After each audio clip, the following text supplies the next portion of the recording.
Good morning, YouTube. It's your boy Humble Warrior. Back with y'all with another video. So yesterday, they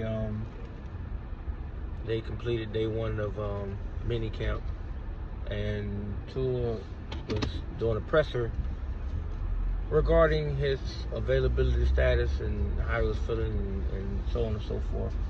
He stated that his hip had been better since February, and he said now that he understands that the biggest contribution he can give to the team, or I'm paraphrasing, the biggest contribution he can give to the team is to stay healthy, to be able to play, and to understand that now it's not about, getting that one play or getting this first down or touchdown or whatever the case is on one play. You can live for another down because there's more quarters, there's more football to play. He said it's a battle for himself because he wants to prove how competitive he is. He's been this way since he was a kid. He hit the nail on the hammer though. It is about knowing when to give up on a play. Tom Brady does it, Peyton Manning, Drew Brees, all the pocket passing quarterbacks you can name, they all done it. They all thrown the ball away. They all have given up on plays because, you can play the next down, but if you stand on the sideline in street clothes, you're no good to nobody. I mean, you cheering on your teammates. Yeah, it's okay. It doesn't look good, no. Because everybody's questioning why would you go get injured. I mean, the team needs you out on the field, not on the sideline.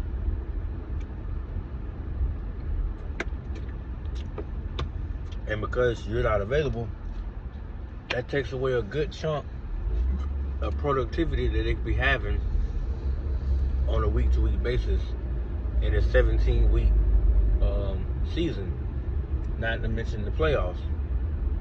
So, he got flack for that because some people were saying, well, he should have been known that. And it's like, bro, the man is 26 years old now. He's 26. He's still a young man. So it's called maturity. It's called evolution. Every athlete goes through this. They have to learn about themselves, about their play. They have to be able to self-analyze and make realistic judgments to say, hey, okay, in the off season, this is what I need to work on. Once off season comes, they identify what they must do to get better, and they improve on that craft, or they add that part to their game to improve, to get better. Every single off season in 5 years, he's done that, but he gets knocked for that. That's what I don't understand.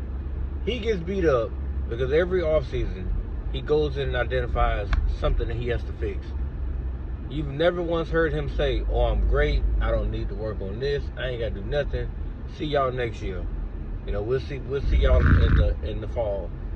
He never does that. Every single offseason, he has something he has to fix. You don't fix yourself in the regular season because you're fighting to play and compete for a championship. So you're basically going to week to week trying to fine-tune your offense so that teams can't lock in on what you do directly, or you're trying to keep them confused so that you can continue to get better and beat the opponents you're supposed to beat to move on. The offseason is where you as an individual build upon yourself and your game to get better, to take that next step in the hierarchy of the ranking of quarterbacks and the tier level of quarterbacks. That's where you fix things in the offseason. And every offseason, that's what he does. But I constantly read comments of people beating him up because he wants to do that, and he chooses to speak on his inefficiencies as a quarterback. That gets a knock for that. But if Patrick Mahomes came out there and said, hey, I think I should lose 20 pounds because I clearly see I got fatter. But he's a 3-time Super Bowl champion, so, he ain't got to worry about nothing. He's fine. He can say that because he's proven he's a multi-time champion.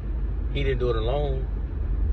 Yeah, but he was on the field numerous times doing this, doing that. Duly noted. But he didn't do it by himself. And he had game, even Super Bowls. He had Super Bowls where he didn't play great.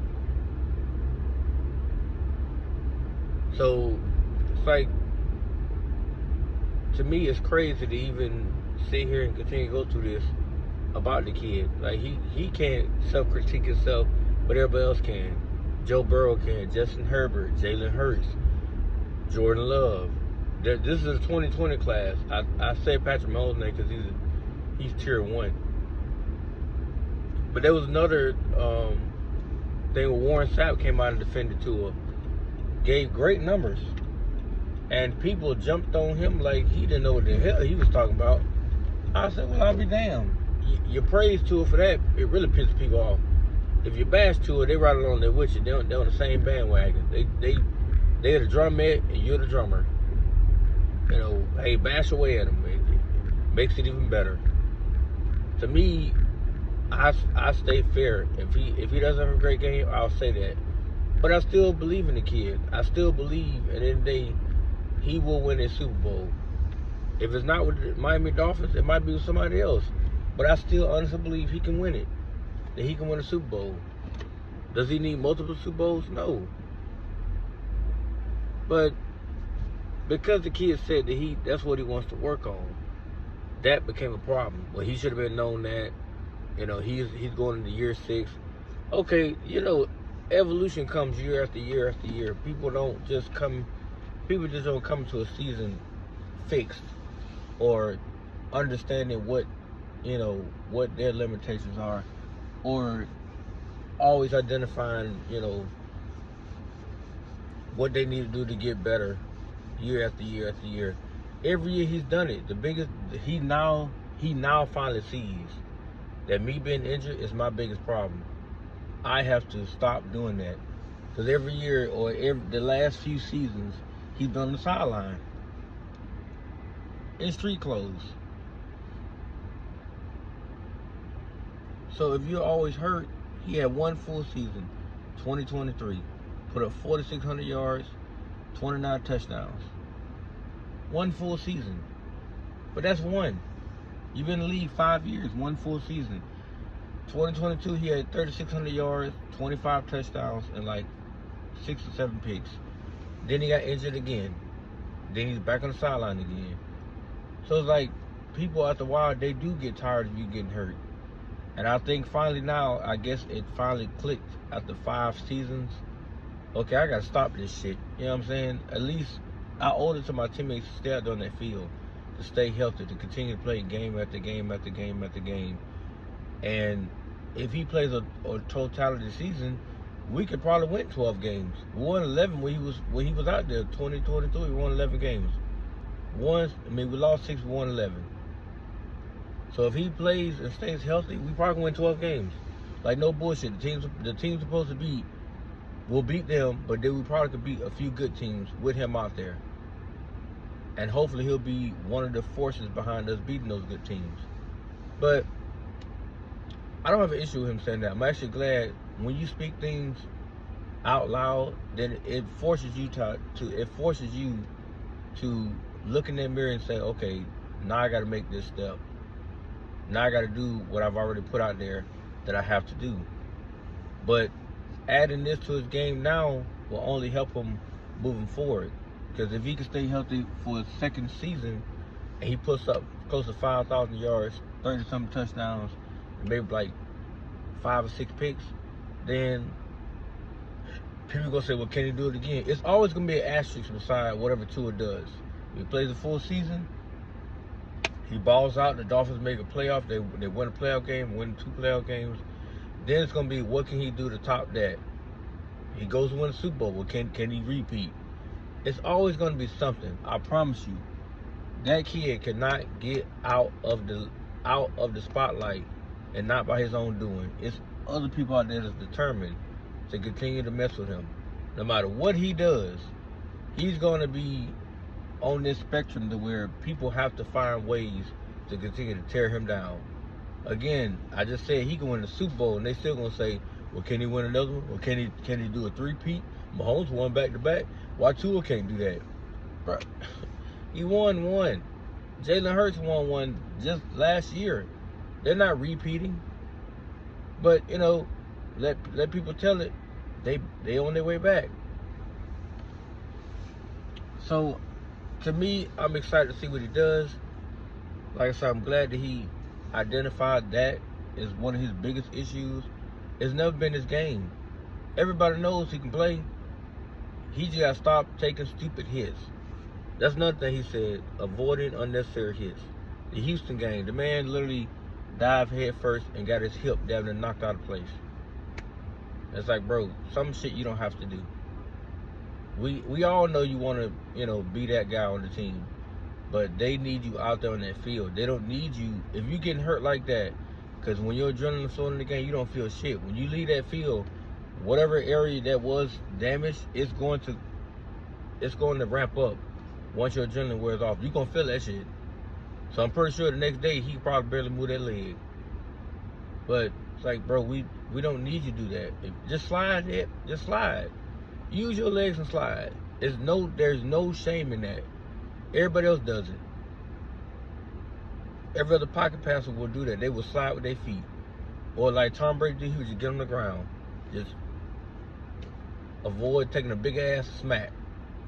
He just get down on the ground. Every now and then he got sacked. Yes, Peyton Manning got sacked. But they all understood, hey, the team needs me. I can't take a massive shot. No, you can't. Because the moment you do, you know, and shit goes south, then you're going to be cut, and the next player will come in and they're taking your spot. So do all you can to stay available. Now, some things like an ACL tear and stuff like that, you know, you can't do nothing about that. But I don't foresee Tua having those kind of injuries because he's very, very, like, peculiar about the way he goes about taking care of his body, how he steps and practices and preps and stuff like that. So those type of injuries with him, I don't foresee that. I keep praying every year, don't let nothing like that happen to him. Just, you know, make it to the regular season so we can see what you're going to do, and then, you know, we'll take it from there. But he has to stay on that field. He has to. I want to see him stay on the field. Because I want to see them take that full step as a team to where they can make a decent playoff run. If they make the divisional or make the AFC Championship game, that's a successful season. Hell, if they make the Super Bowl, I don't know what the fuck I'm going to do. I'll be more in shock they made the Super Bowl than anything else, but I would also say that they wanted it more. Because let's just say, for the sake of argument, let's say them and Cincinnati meet up, AFC Championship game. Let's say Tua outdoors Joe Burrow, and they make the Super Bowl. Will people give him his credit then? Or will it be about the defense? Or how about Tyreek Hill, or Jalen Waddle, or Ollie Gordon, or Devon Achane, or Jalen Wright, or Malik Washington, or Jonnu Smith? They need to pay that man. It's gonna be about everybody else. But if you actually had to put the mirror in front of people, they have to acknowledge the fact the quarterback that led them was Tua Tagovailoa. Stop shitting on the man. The man outdueled a few quarterbacks to get to this point. He had to outperform them, and he did it. But that's still not enough for you, huh? You got to find reasons on 3rd and 3 he didn't make this completion. Well, to me, sir, he averaged 250 yards per playoff game to get to this point. So he's had a pretty good damn postseason so far. If he's damn 3-0,